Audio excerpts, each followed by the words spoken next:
Muy buenos días, mi nombre es Maida Griselda Pérez Hernández y para mí es un gusto el día de hoy poderles explicar acerca de la sucesión hereditaria. Principalmente iniciaremos explicando qué es. Y esta es una institución jurídica que regula la transmisión de bienes, derechos y obligaciones que no se extinguen a causa de la muerte de una persona. Asimismo, me gustaría citar al artículo 917 del Código Civil, el cual establece que si existe voluntad manifestada en un testamento, esta será una sucesión testamentaria, pero si a falta de esta o disposición de la misma, se debe regir por lo que dispone la ley, siendo esta una sucesión intestada, puesto que no hubo disposición sobre el total de la masa hereditaria. Cualquiera que sea el caso, ya sea siendo una sucesión testamentaria o intestada, en ambos se adquieren bienes, derechos y obligaciones que no se extinguen a causa de la muerte de una persona. Mucho énfasis en esto, puesto que los bienes no se extinguen con la muerte de una persona. Los derechos tampoco se extinguen, a excepción del usufructo, el uso y la habitación, los cuales regula el artículo 738 y 750 del Código Civil. Las obligaciones, por otro lado, que son las deudas, estas las debe aceptar el heredero en su totalidad, puesto que tampoco se extinguen con la muerte. También me gustaría hacer mención de que la sucesión puede ser a título universal, denominada herencia, o a título particular, denominada legado. Pero, ¿cuál es la diferencia que existe entre una y otra?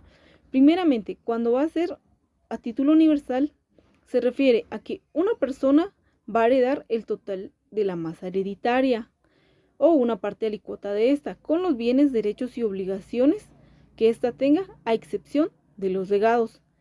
En el caso de si es a título particular, una o varias personas van a adquirir un bien o bienes que están específicamente determinados dentro de un testamento.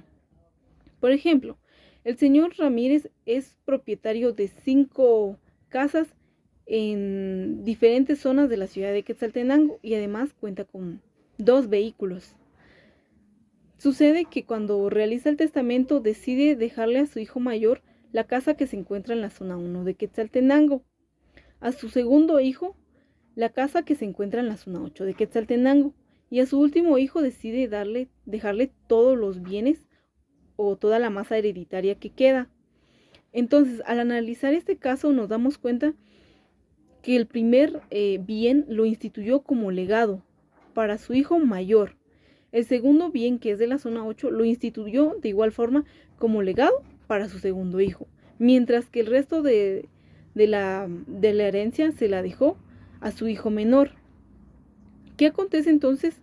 Que el hijo menor la acepta con todo y bienes, derechos y obligaciones que ésta tenga. Si en caso las deudas son mayores a la herencia que se le ha dejado, esta únicamente debe de responder hasta donde lleguen los bienes. El heredero no tiene la obligación ni la responsabilidad de pagar las deudas con bienes propios. En el caso de si es legado, la persona únicamente debe responder por las cargas cuando éstas fueron expresamente identificadas dentro del testamento.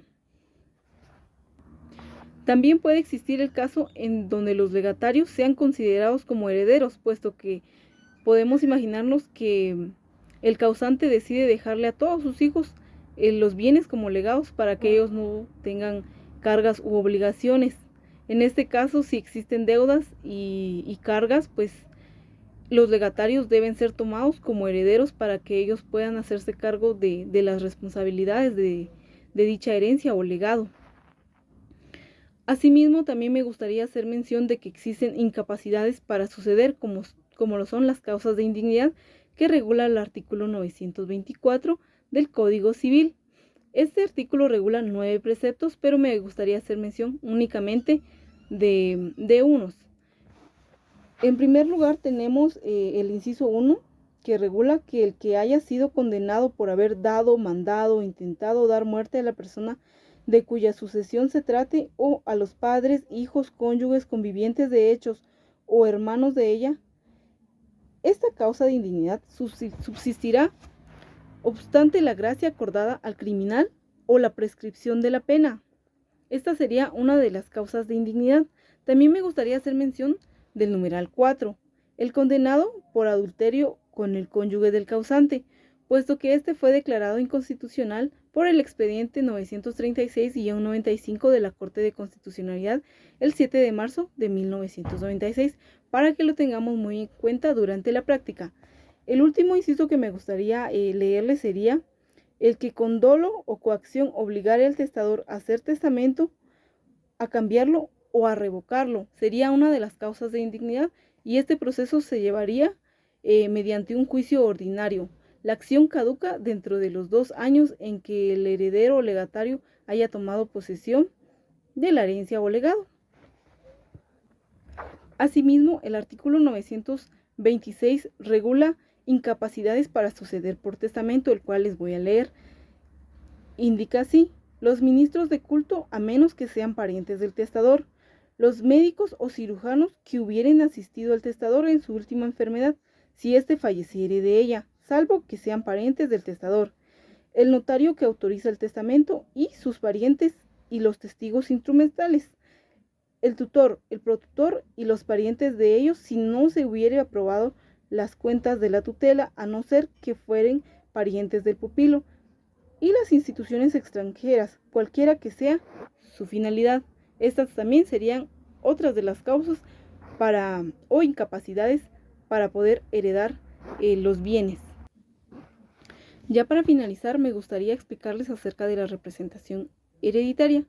Y este es un derecho que tienen los descendientes de la persona para heredar en lugar de ella. Un punto muy importante, porque únicamente pueden heredar los descendientes cuando la persona ha muerto antes que el causante, cuando ha renunciado o cuando existe una causa de indignidad por la misma. Siendo entonces así preciso que en línea recta descendiente, esto se refiere a que los hijos o en caso nietos puedan heredar por estirpe el bien que le correspondía al heredero original. En casos de que no fueran los descendientes en línea recta, también podría ser, como lo dispone la ley en su artículo 930, la representación en línea colateral, e indica que en línea colateral corresponde la representación solamente a los hijos de los hermanos, quienes estos serían entonces los sobrinos los que pudieran heredar de igual forma por estirpe. ¿A qué se refiere? A que únicamente van a heredar la parte que le correspondía al heredero original. Nunca se podrá heredar en línea ascendente, para que lo tomemos muy en cuenta durante la práctica.